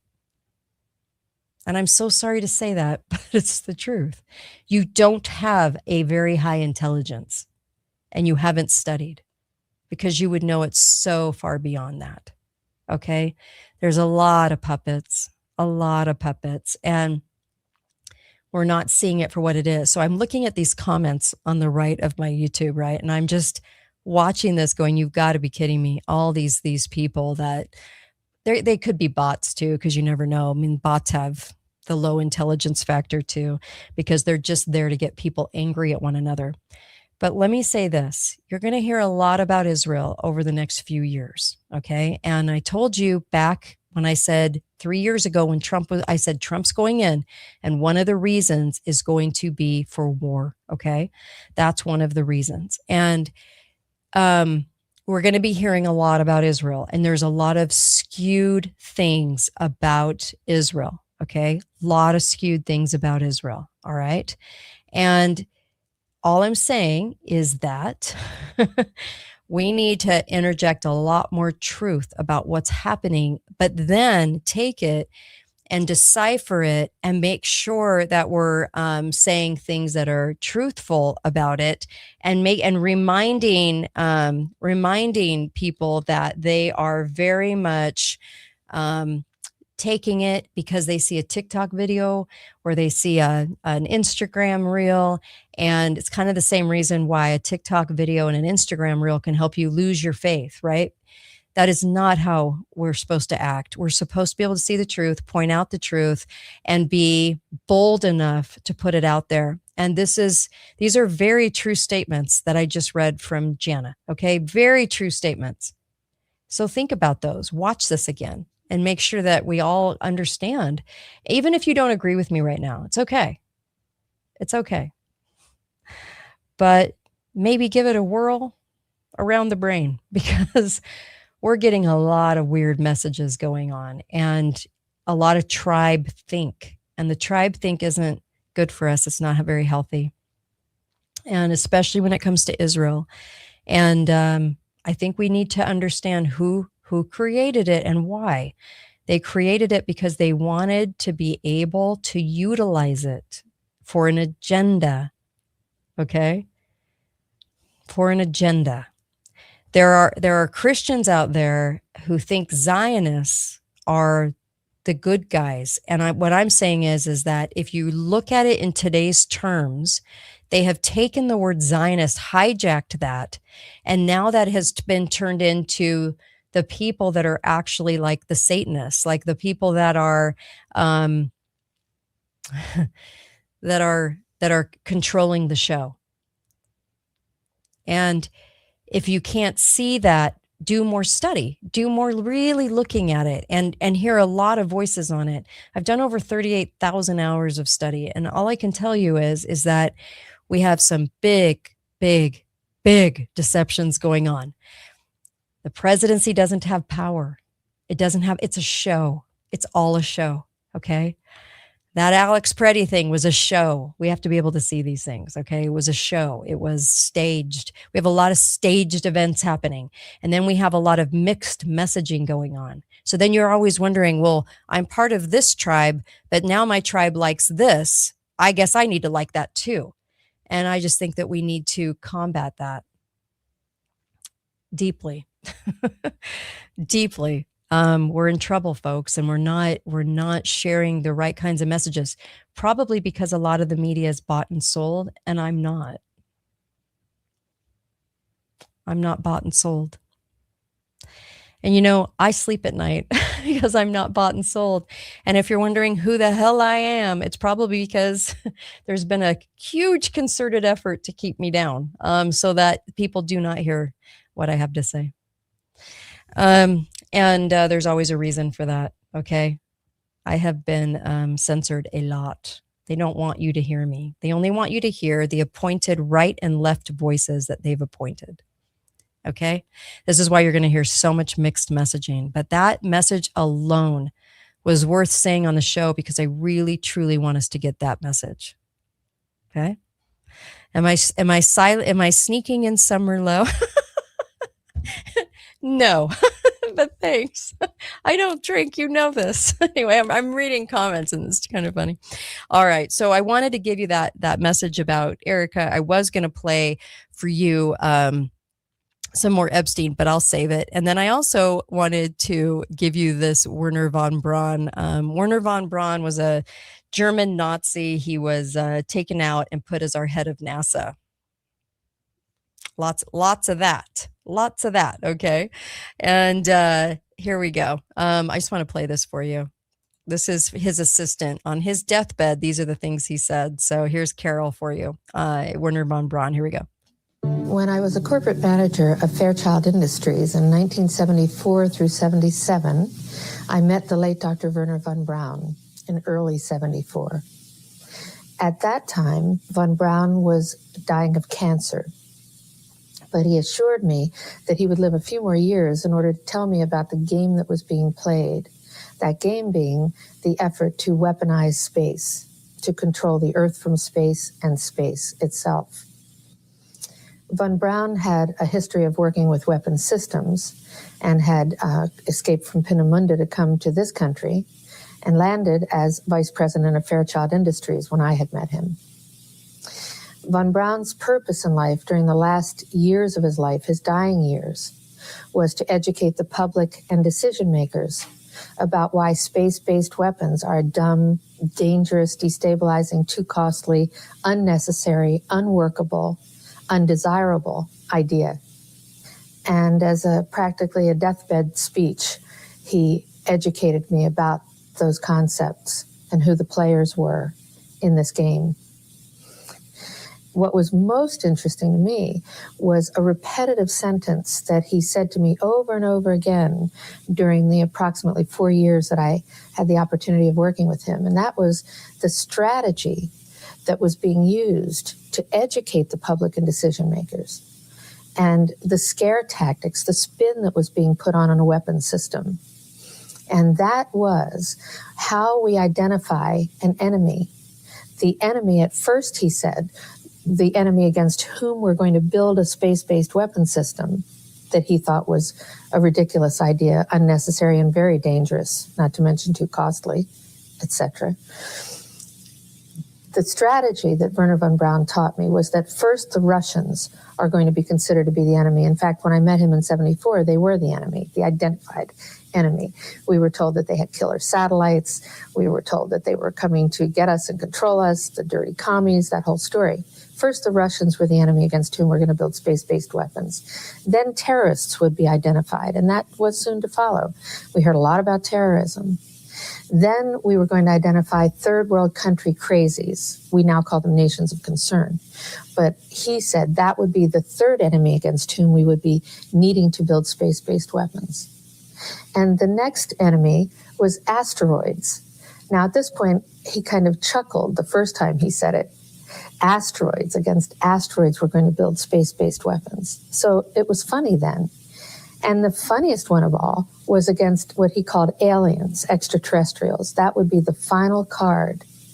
And over and over and over during the 4 years that I knew him and was giving his speeches for him, he would bring up that last card. And remember, Carol, the last card is the alien card. We're going to have to build space-based weapons against aliens. And all of it, he said, is a lie. There you go. That was Werner von Braun, the head of space. He was a German Nazi. We brought a lot of those over, and they headed the government. Ask yourself why that is. All right. So Pretty amazing. Pretty amazing. But I wanted to play that because it's a lot more alien talk lately. Again, and we said this since 2017 when they started going, the government now sanctions the fact that there are aliens. Okay, after all those years of saying there weren't, it was such a big play, such a big show, and such a big lie. And the alien thing, when I was doing research on it, just so you know, back in the day, back in time, there were only like 13 sightings up until about the late 1940s. Okay.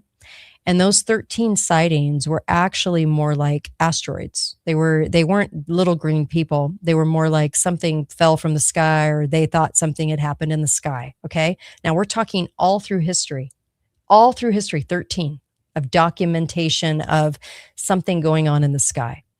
When you get to the late 1940s, this is the time when we had the creation of the CIA, the spooks, okay? And all of the sudden, the Little Green Men 1950 movies came out, and they used Hollywood to take this narrative and then spin off so many movies and spin off so many things happening, okay?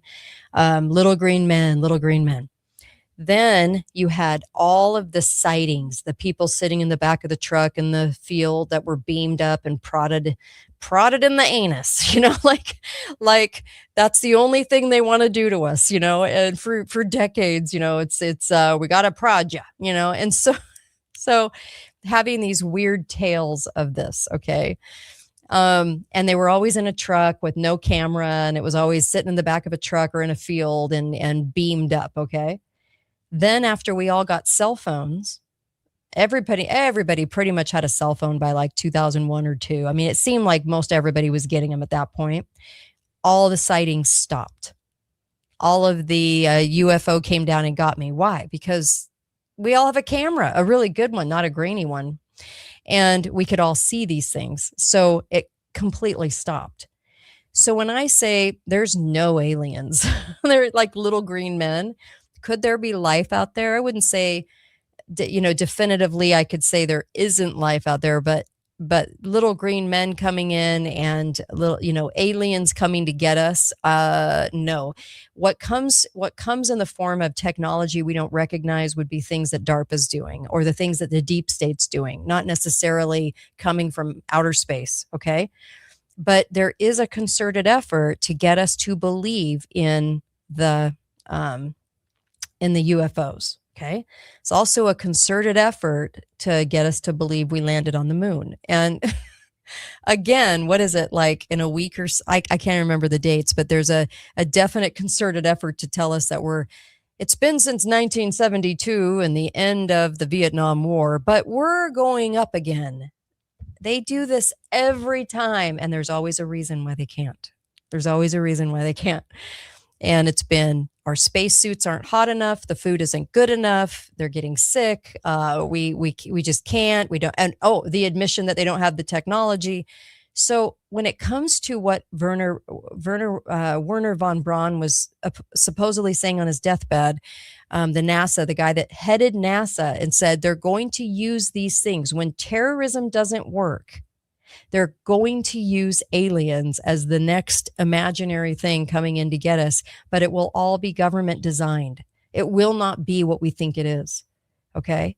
And now they're starting to do all these things in the sky, right? We've got all these northern lights everywhere. We've got all this stuff going on that's weird, that's different than it ever has been in diverse places where we've never seen it before. Okay.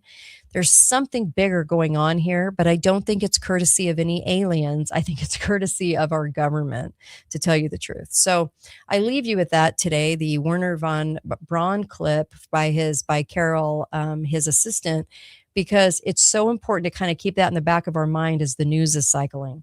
And people like me have a hard time getting out there. So share the show, subscribe, share it, because I'm in YouTube jail a lot. And if you don't see me for a period of time, it's probably because they've jailed me again in YouTube. But let me just tell you, let's see, the world is flat.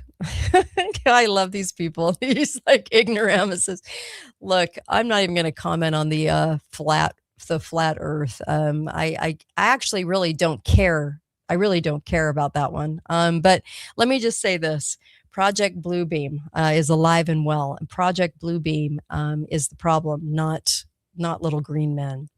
Look, I always get a lot of ignoramuses on YouTube, and there's only a few sound voices that actually comment, and I love you guys that comment. You guys are awesome. You guys know I love you. So please go to the website. I'm drinking Cardio Miracle. This is a double dose. Why is that? Because I am actually 38, let's see what time is it? 38 hours into a fast right now, and I feel fantastic. Fantastic. I'm only doing liquids. I'm only doing bone broth. I'm doing, there is a dairy-free, sugar-free protein shake, and then Cardio Miracle. And I sip on this all day because it gives me energy. I obviously am losing weight because I'm fasting, but I just want to get my body back in shape again, and I'm feeling my age. And so this has been helping enormously, and it tastes good, and I actually crave it. Cardio Miracle is fantastic because it delivers vitamin D to your system in the winter right now when people the sun isn't really capable of doing that. The sun is only capable of doing that. Really, your strongest efforts are going to be from April to October. So even between that time, you should be taking a vitamin D supplement. This is the best kind I've seen. I also used to take Balance of Nature. This is Balance of Nature times 20.